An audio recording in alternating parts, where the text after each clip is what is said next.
Okay, Greg. You guys ready? Yep.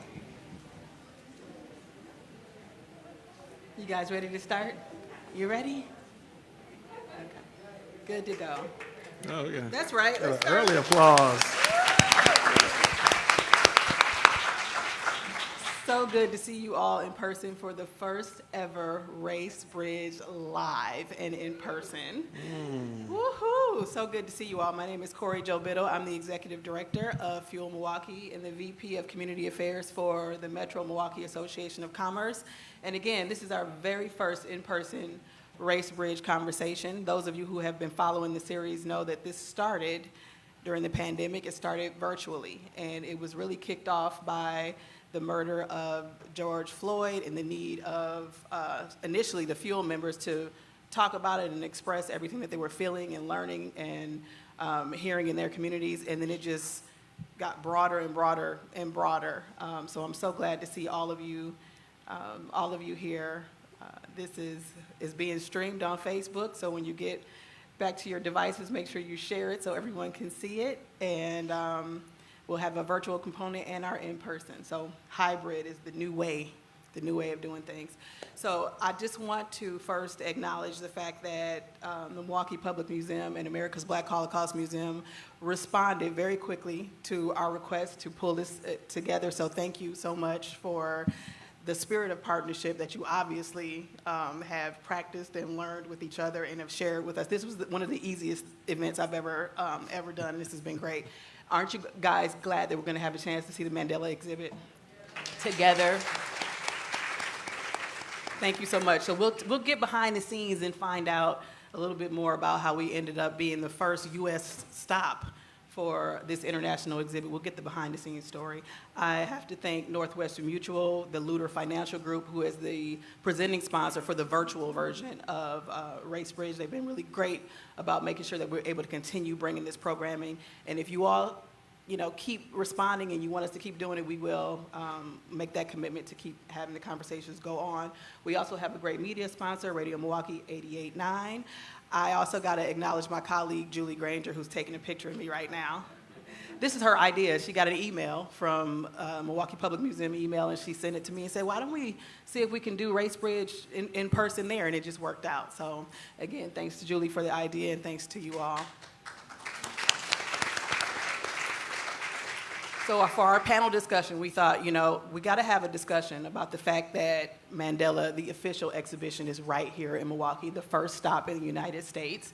We have the leaders here that made that happen, so we'll talk to them about what it meant to them to have that here, how it was possible, and then we'll talk a little bit about the life of Mandela and how many of you are on a journey towards awakening and understanding social justice and equity. All of us are on that path. So this opportunity is a great one for us all to see a model of a man who sacrificed his life for what we all are learning right now. So let's get into the discussion. Our panelists today are Ellen Censky, Ph.D. She's the president and CEO of Milwaukee Public Museum. Thank you so much for hosting us. Thank you. Dr. Robert Bert Davis is the president and CEO of America's Black Holocaust Museum. Thank you. Thank you for being here. And another Robert Smith, Ph.D., is a professor of history and director at the Center for Urban Teaching and Outreach at Marquette University. Thank you so much for being here. Glad to be here. Glad to have you. Come on in. You guys can come on. Keep coming in. This is family, so if people have to scooch over you, we'll make room for everybody and make sure everybody has space here. The first question that I wanted to, I was going to do a bio and kind of do an intro about Mandela's life, and I thought we have such a wide range. I mean, you can see a wide range of people who are in this room. Mm-hmm. And everybody's memories or experiences, their first introduction to who Nelson Mandela is and was, is different for every person. Mm-hmm. For me, he was the political prisoner who became president. And as a kid, I thought, wow, that's amazing. How did that happen? But that memory will be different for all of us. So we'll start with you, Ellen. Tell us a little bit about how you conceptualize the life and what Nelson Mandela means to us, and how do you explain that to people that come through the museum? For me, especially after reading his autobiography. And the part that I'm drawn to is what made him who he is, and it's actually his early life. Living in the outside the cities and being really connected to the land and observing adults as they made their decisions, observing his father who lost his chiefdom because he stood up for something that he knew was right. The magistrate who became his, or the regent who became his second father, who, the way he governed and bringing everybody together, listening to everybody. If that took 2 days to listen to, he listened, and then they all came to consensus. And I think those things really helped to shape him as he moved then forward in his life. And so I'm always drawn to that early childhood and how that shapes us. And I know we have a few kids in the audience here. And so your experiences now are really going to shape who you are in the future. So really take advantage of those experiences and really experience a lot, because it's going to really be something that helps you in your future. So that's what I get drawn to and of course, just what he accomplished and the fact that he persevered for so long, never gave up, and eventually what he accomplished was amazing. Robert, how about you? Yeah, I actually learned about apartheid before I learned about Nelson Mandela. And as a kid, I remember my mother sitting me down and watching the attacks on the young children in Soweto and the violence that was directed at them for standing up for their rights. And she tried to give me a sense about what apartheid was, but I was really young and I didn't quite fully get it. And then when I went to college, actually, I kind of accidentally stumbled into an anti-apartheid protest. And I was like, oh, it was being engineered by some guys that I was at the student rec center playing basketball with. And I was like, oh, okay, welcome to college. And then the real poignant moment for me was upon his release. A really dear friend of mine, we share a birthday actually, she stopped me in the hall of one of our buildings at college, and she told me that Nelson Mandela had been released. And so it's those three, they all kind of come together as my understanding of both apartheid and Nelson Mandela. And then of course on Black Entertainment Television, there was the video that would run with the folks singing "Free Nelson Mandela." That ran for years during the 80s, and it was kind of part of the soundtrack. And so I kind of stumbled into some awareness, to be perfectly honest. Mm-hmm. How about you, Dr. Bert? So first and foremost, I want to thank you, Corey Joe, for setting this up, and your staff. And I want to thank Ellen. So before I share that story, I want to share the story. Or are we going to have time to do that, or can I do it now? Whatever you want to do. So I'll show the story of how America's Black Holocaust Museum became a partner.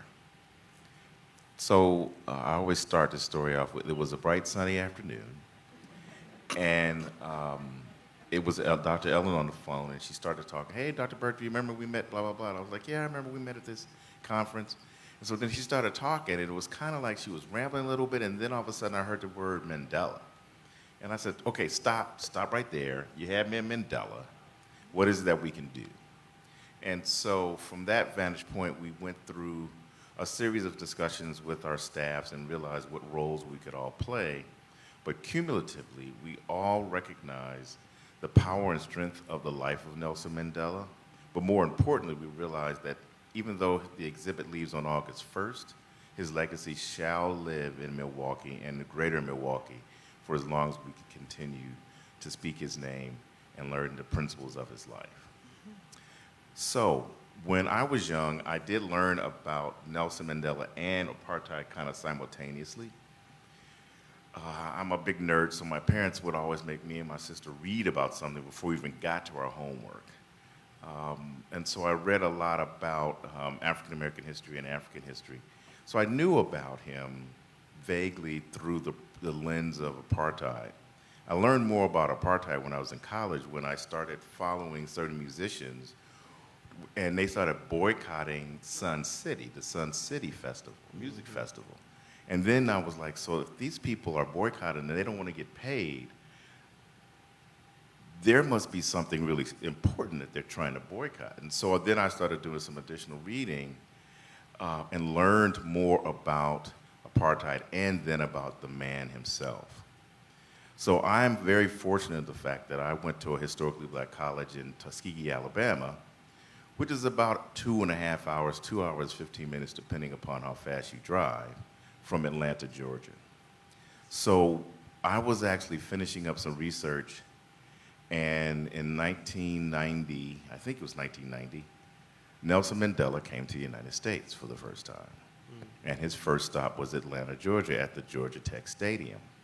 And so a carload of us jumped in the car and headed up Highway 85 to see Nelson Mandela. I can tell you vividly, I remember how that experience just rocked me to my core. The only other time I can equate an experience like that was when I went to President Barack Obama's first inauguration in Washington, D.C., where there was just an ocean of love and camaraderie and a sense of oneness. That was even more powerful in the audience when Nelson Mandela came on that stage. And I always say this before I turn the microphone over back to Ellen. That was the first time in my life that I was out in a public arena and everybody around me was crying. Everybody around me was physically, emotionally moved. And that was the power and the strength of Nelson Mandela. Ooh, that's a great story. That's a great story. So Robert, I'm going to come back to you because we got a 9-year-old. I think the youngest person in here is 9. So at this age, my kids are around the same age, and they have some sense of segregation and some of the things that have happened in the United States. Their introduction to social justice is very different than mine and all of ours, really, because it happened during the pandemic. And you know, my kids were playing Roblox, and there was a group of Roblox characters that had on Black Lives Matter shirts, and the other side had on Blue Lives Matter shirts. This is in the video game.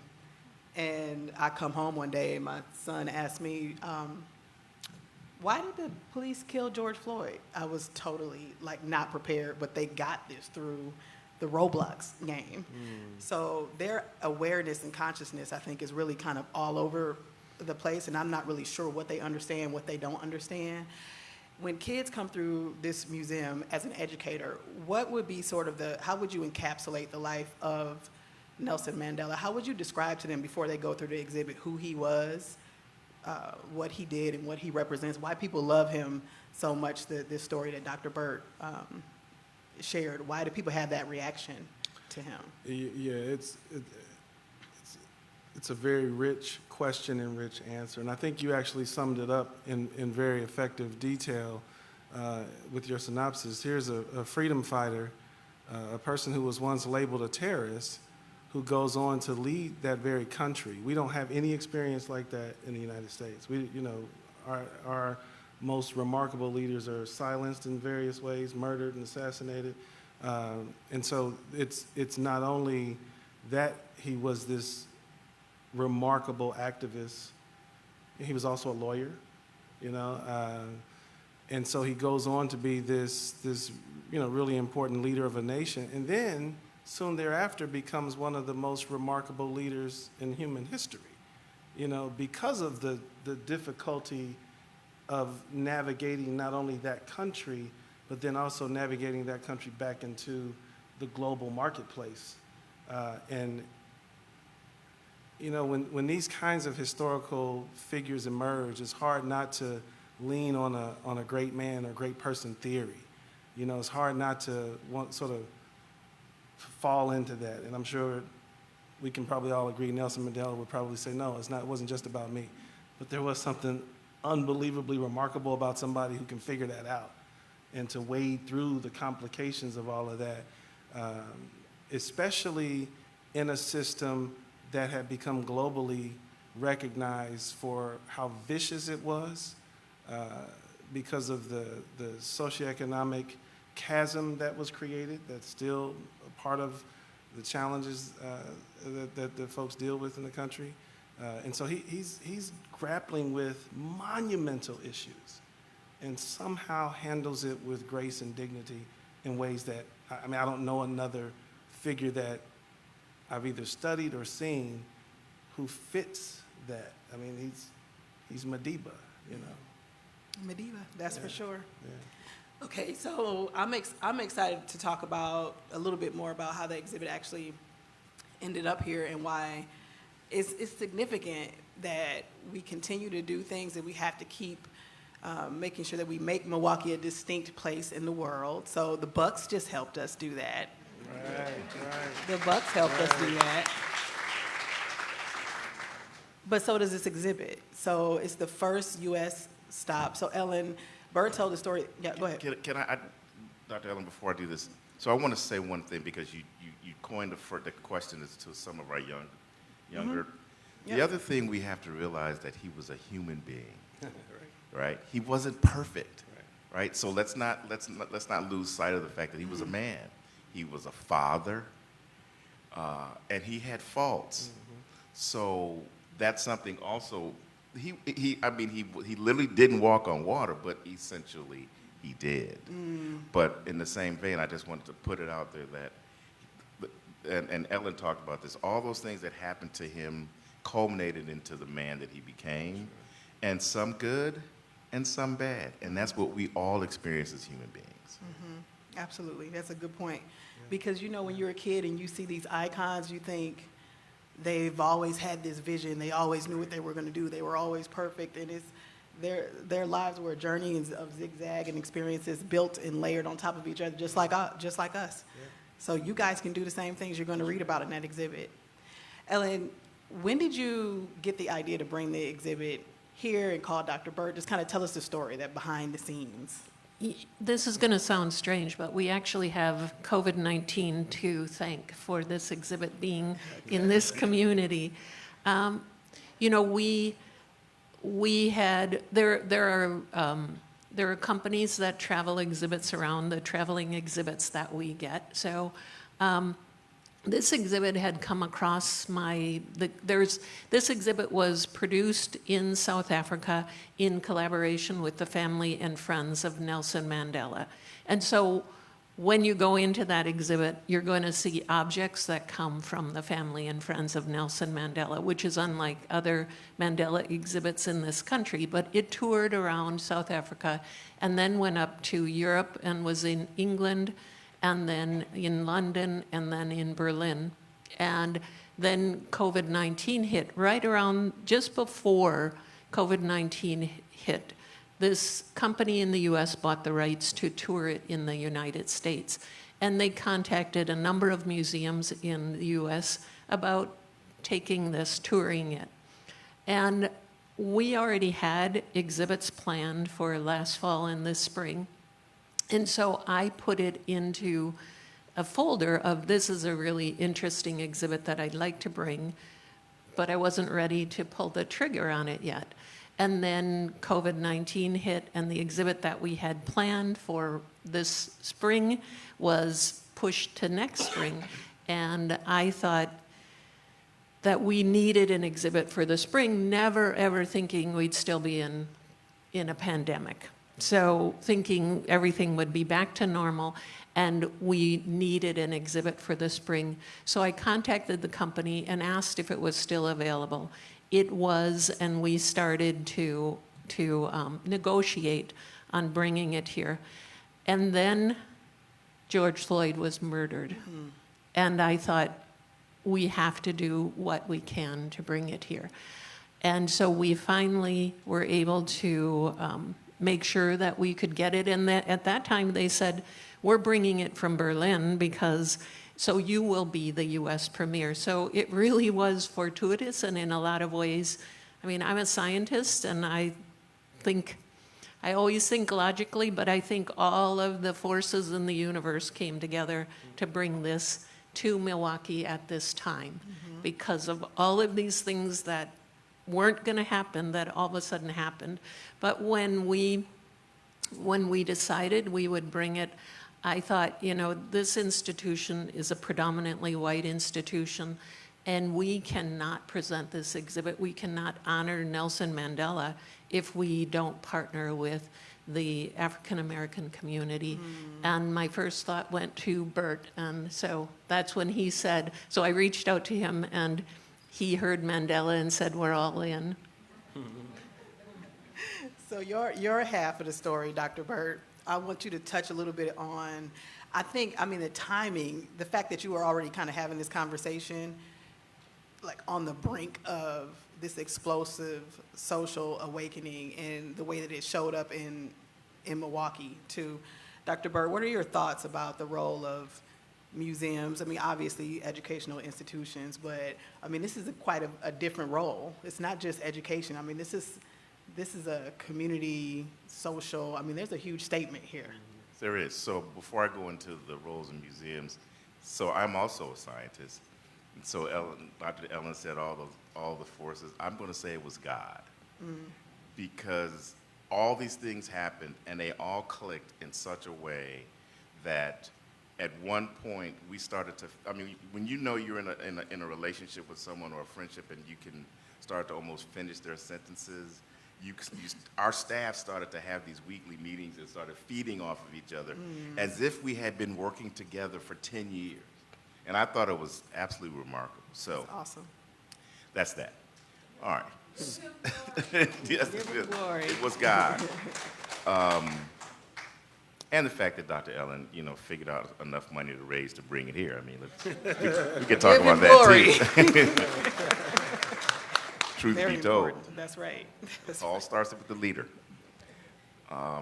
So the role of museums has changed, right? So museums have been for years, and this actually goes back to a couple of other things that are really important, and that is American museums and a lot of Eastern European museums were created from a colonialistic kind of vantage point, right? It never really took any other cultures or ethnicities into play when it went to the design, to educational methodology and programming. It was like, well, we'll have some artifacts from these Native Americans, or we'll have some artifacts from these women, or we'll have some artifacts from these artists, but it was never collaborative. And so, number one, for Dr. Ellen to reach out to us and say we want to be true partners, that was breaking that mold, because we normally kind of joke around and say people in museums are pretty arrogant. We think we can do it all and serve everybody and do it our way. And Ellen was humble enough and smart enough to know that there needed to be a collaboration like this to really involve the community in a way that this community has not been engaged with for any other of our cultural institutions ever before. So I'll say that again, ever before has it been something as profound as it relates to a collaboration as this. Now, that being said, because of George Floyd, the role of museums has never been to be advocates, but we are we're educational programmers. We collect artifacts, we interpret art, we interpret human experiences, but we don't advocate for anything other than other museums.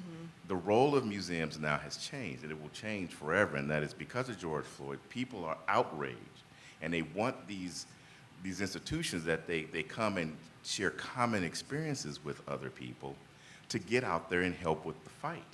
And so there have been several books that have just been published in the last 9 months about museums being change agents and not just these big buildings that have all this stuff, right? And that we really, really do what we're doing now. That's convening conversations about very important, impactful issues that affect all of us, and make them respectful and make them safe so that people can really share their feelings. And that's the vision of the Black Holocaust Museum, is to work and partner with museums like Ellen's, but to also host these kind of gatherings so that you can express yourself, because no two of us are the same, and we all come from different places.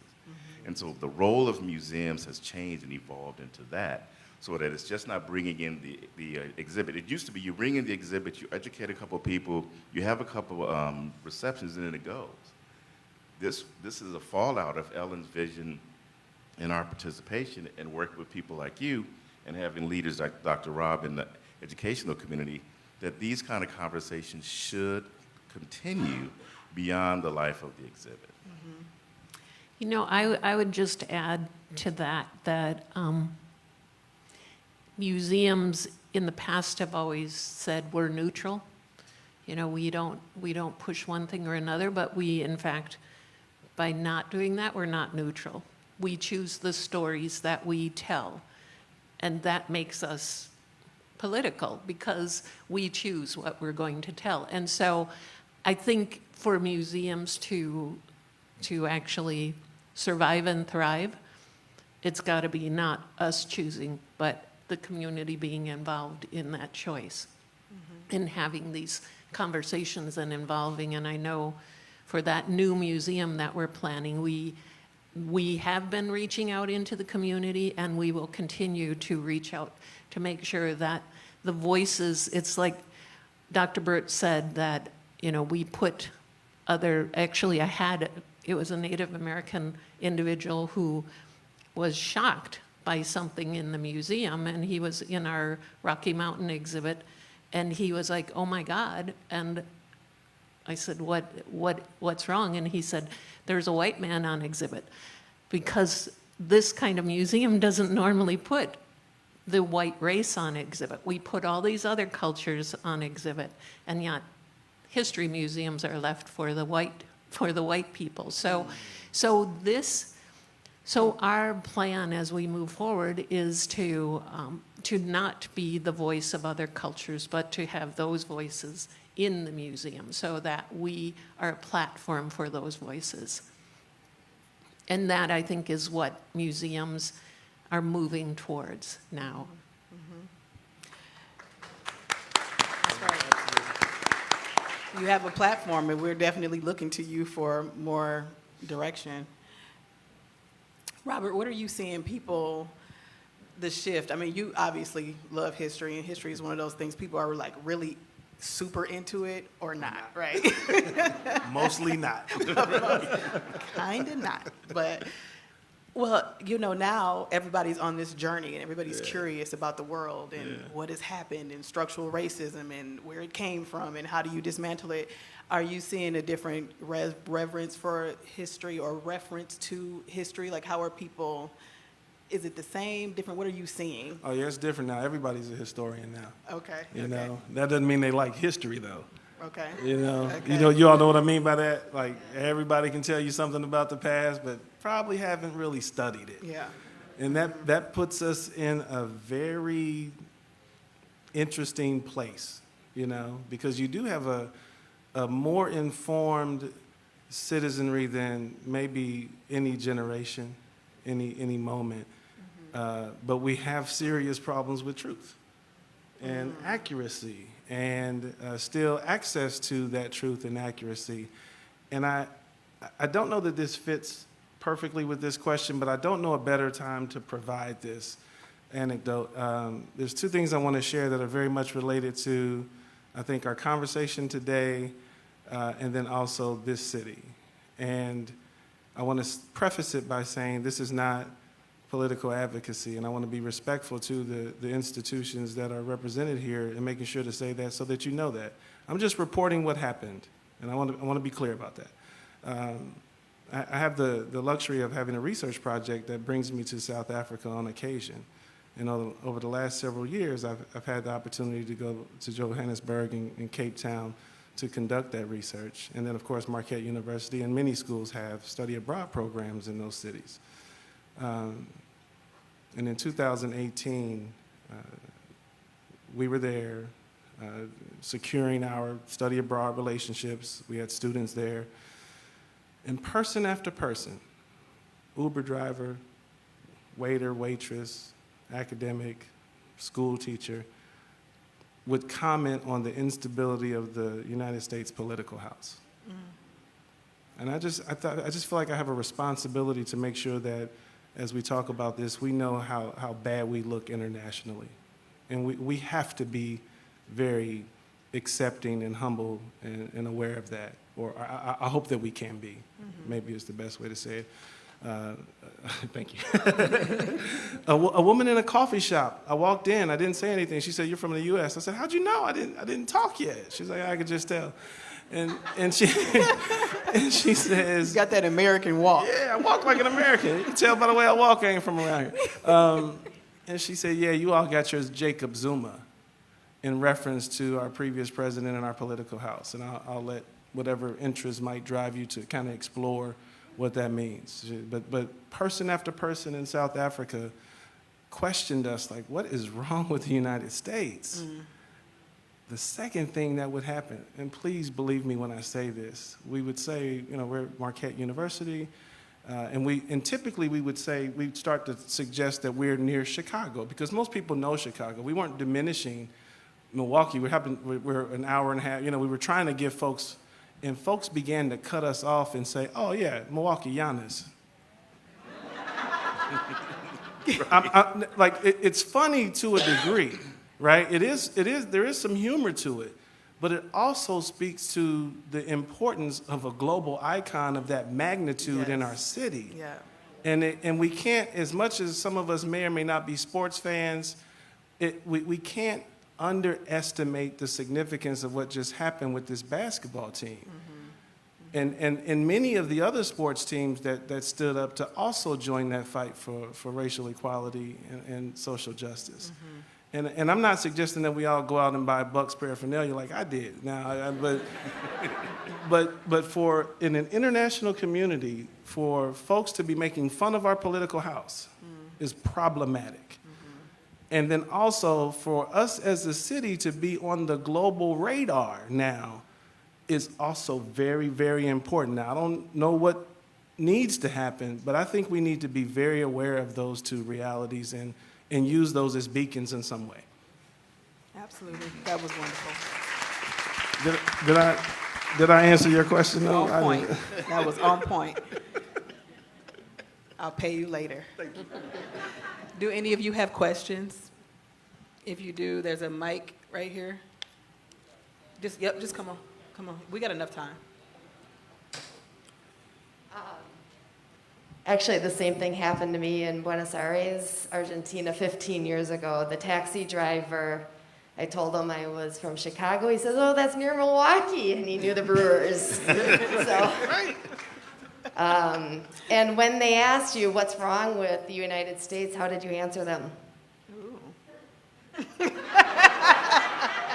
Yeah, who wants to take that first? You want me to answer it, or you want me to say what I said? Say what you said. I said that we have to really keep in mind that we are in a place politically where we have the politics of resistance and not a political community that's actually attempting to move us forward. We have a disrupting entity. We have an entity or a set of entities that don't always make good on their promises. And we have a citizenry that needs to be more educated, because I have more sophisticated conversations with folks outside of our country about our country than I often have with folks here in our country.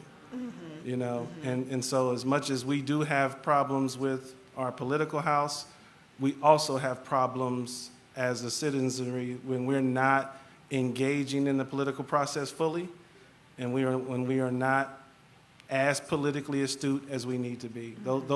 I said that with a little bit more candor, but those were the themes of what I suggested. Jerry Ann? A longtime volunteer of America's Black Holocaust Museum, by the way. That's right. I'm lowering the mask because it muffles. I'd like to see or find some way, not single-handedly, of course, but for Milwaukee to overcome its other great claim to fame or infamy, and that is the most segregated city in the world. I've lived here for 19 years and lived many other places before. I never knew of Milwaukee as being the most segregated city in the world until our daughter told us that when I was walking on the streets of the actual city where we moved to, South Milwaukee, and I said, where are all the black people? And that's when she said, this is the most segregated city in the world, and it just broke my heart. And to think, I mean, there's got to be some way to build on the work of the great Phil Phillips and the struggle that she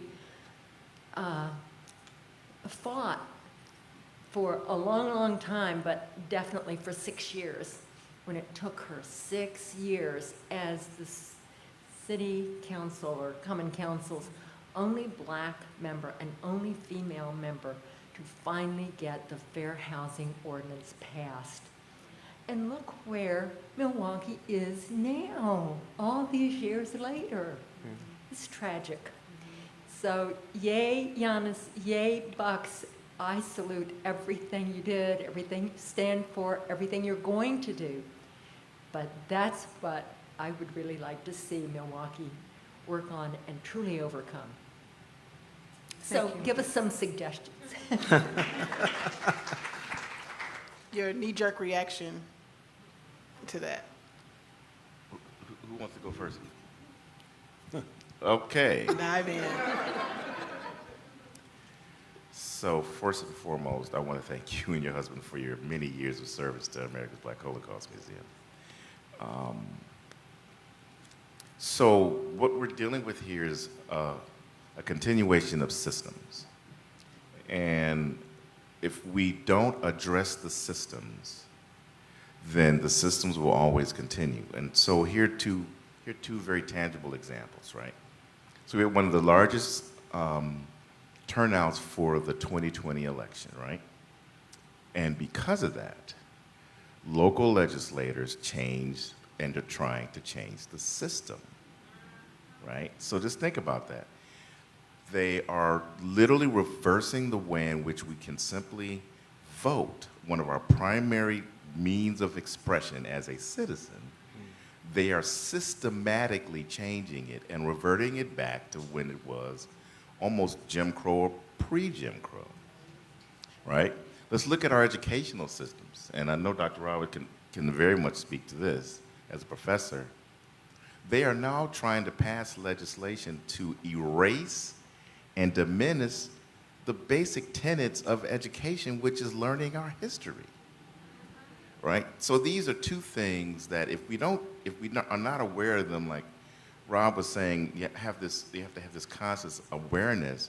We're going to be subject to what has happened previously.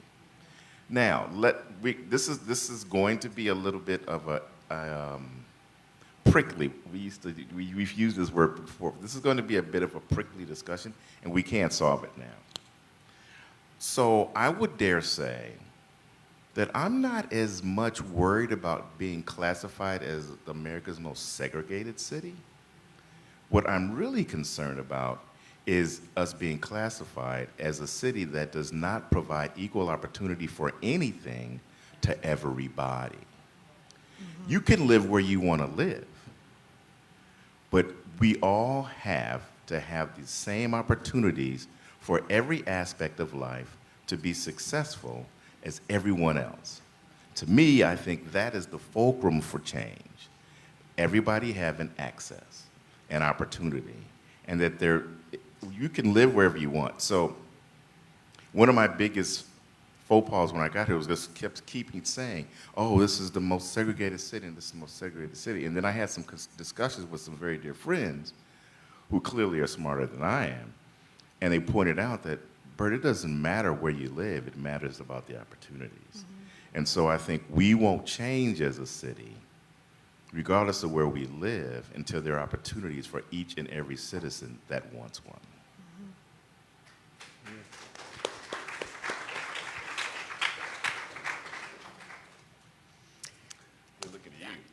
I'm just going to say that just in looking at, I'm going to bring this back to Mandela and the Mandela exhibit. And what Bert was saying is just what Mandela was also trying to dismantle, was the system, which he did in the end, was that system. And so what I would like for you to do as you go through that exhibit is be inspired by what he did and how he did it, and maybe use that to help the community come up with ideas for how we can dismantle this system. You know, oh, go ahead. Yeah. You know, it's such a tough question and such the right question. You know, always. I'm very much concerned about employment, broadly defined. You know, Doc talked about opportunities. You know, so much of what can address any questions associated with residential matters, whether it's home ownership or where you live or your opportunities, whether you have the means to live the life you want to live. And so employment is very critical. And I know that in our current context, there are issues that have risen to the top of our concern. And I just want to ask us to also put an "and" in some of our efforts. You know, as we're working on things, and let's think about employment, you know, as we cheer on our team, and let's make sure we are critical of them when we need to be, you know. When we think about being the most segregated city, and we are a beautifully diverse city, you know, and that matters too, you know. I like the look on people's faces when I tell them our city's demographics. Like, really? Like, yes, that's Milwaukee too, and that matters too. And so let's just put some ands in our conversations. You know? Add the ands. Yeah. Yep. Let me see a show of hands, how many more questions? Okay. Thank you, panel. And everything that you're saying is provocative and thought-provoking. Ellen, when you had mentioned that there's a collaboration between the museum and the community, what does that look like and how is it manifested? I'm thinking more or less about children and how are children being exposed to this exhibit, and those who have access and those who do not. Also, how are children in the North Shore area being exposed? Because oftentimes children of color are left out of some of the opportunities of diversity because of where they are, and they miss out on these kinds of things. And then also, when Robert, when you were speaking of employment, touching on education, which has a big impact on that, schools.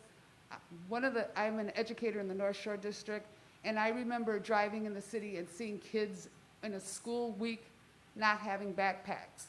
And I'm like, why are these kids not having backpacks? When my daughter was in K4, she was indoctrinated in carrying a backpack from 3 years old because a backpack symbolized books, homework, all of these ethical things that she would learn as she grew up in the Glendale River Hill school system.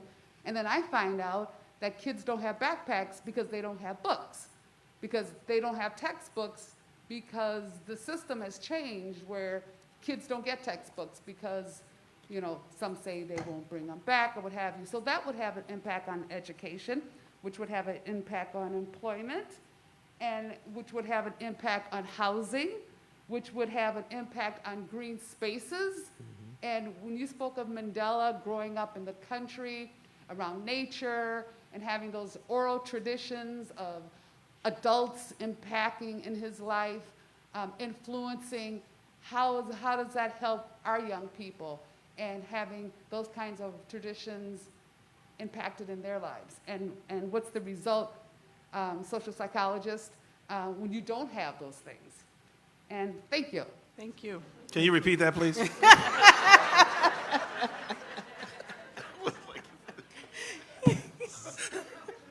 So I will start with how we're reaching out into the community. For this particular exhibit, what we have been doing is we have a community council that is comprised of over 50 members from the social justice movement in this community who have been guiding our programming and also the outreach into those communities. They have provided us with the schools, a number of schools and organizations that they wanted to get tickets to this exhibit, so those have been dispersed across the community based on those, based on our community members. And then we've been just when anybody's been calling up to say, can we come to this, we have been providing the opportunity, even when we've only been open Thursdays through Sundays, but we've been doing individual schools that have been coming through on Monday, Tuesday, and Wednesday. So we've been reaching out. In terms of the new museum, how we're reaching out is we're doing workshops and focus groups, and that will continue from 2 years ago all the way through to the opening of that new museum to make sure that we are getting the community input. And if any of you are interested in that, you can go to the Future Museum, mpm.com/Future Museum, and sign up for any of those workshops. There was one other question, which I forgot. I've got the one on why. Yeah. Maybe it'll come back to you. Maybe. Yeah, so thank you for that question, because I think that is the heart in terms of thinking about the intersections and connections with employment, education. This is, I think, one reason why this exhibit is so important and so timely, not only for this moment, but also for our city. Because if you can leave this exhibit and not see parallels, please tell me how you pulled that off. For example, see, just shut the lights up. No, but the stop playing with the lights. Stop playing with the lights. So the very real connections, the very direct connections between apartheid and Jim Crow have been exposed. We know that the architects were in conversation with one another. They were bouncing ideas off one another. They were looking to control people, bodies, labor, land, resources. And it's well researched in a lot of ways. We also know that there's a residue from each of the systems that we're still grappling with. And here in particular in our country, we are actually witnessing what is in many respects a resurgent effort to pass a set of laws that are very directly out of the Jim Crow era, particularly in the attacks on our voting rights, especially when we see blatant attacks on our system of public education, and when we also see the weakening of anti-discrimination laws. You know, this is all a part of our current political reality, and so as much as I would like to say employment and not talk about all those others, but those are all part of the systems of inequality that not only persisted before, but have continued in various residual ways and are also being reaffirmed right now today. Mm-hmm. And we know that, mm-hmm. you know? And so as much as we talked, I mentioned earlier how informed our citizenry is now, we have so much work to continue to do to continue to get folks to resist this ongoing attack on a broad base of our basic fundamental rights of citizenship. Some things that get framed in our political sphere as opportunities or what have you are actually our rights. You know, these are voting rights. We're entitled to this. This is not really open for the kind of political debate that is shrinking those rights in so very clear and direct ways. But there are all these other components that are also consistently under attack as well. And so that's my response. I hope I got to what you wanted us to address or talk about. But yes, they are all very much a part of the current moment that we're in. They come there. There's a history there. there's a residue and it's a very present and very real set of issues all across those boards. We only have time for one more question to be answered from the stage.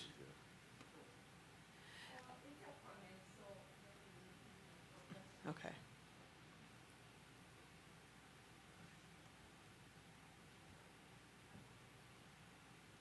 Hi, thank you all. This is actually a question for all of you people here based on what you were talking about in terms of this incredible exhibit. And the reason that I wanted to see this was to be inspired by Mandela, the man. How did he get this started? Because I recently joined a city committee in Wauwatosa. I went to the website. Any citizen can be part of a committee in your city. I am on the committee for citizens with disabilities. We have formed a joint committee with the Equity and Inclusion Commission and our Seniors Commission and TOSA together seeking equity and inclusion. And I was late today because we had a meeting with the city, the people who have been doing housing decisions partially behind closed doors. And because we had 4 different committees, we have been heard. And all I have to do is join a committee and meet for an hour and a half to 2 hours once a month. I can do that, and I hope that some of you can do that and be inspired by what, we don't all have to achieve those goals, but if we can get equitable, affordable housing in Wauwatosa, I will be happy. Thank you very much.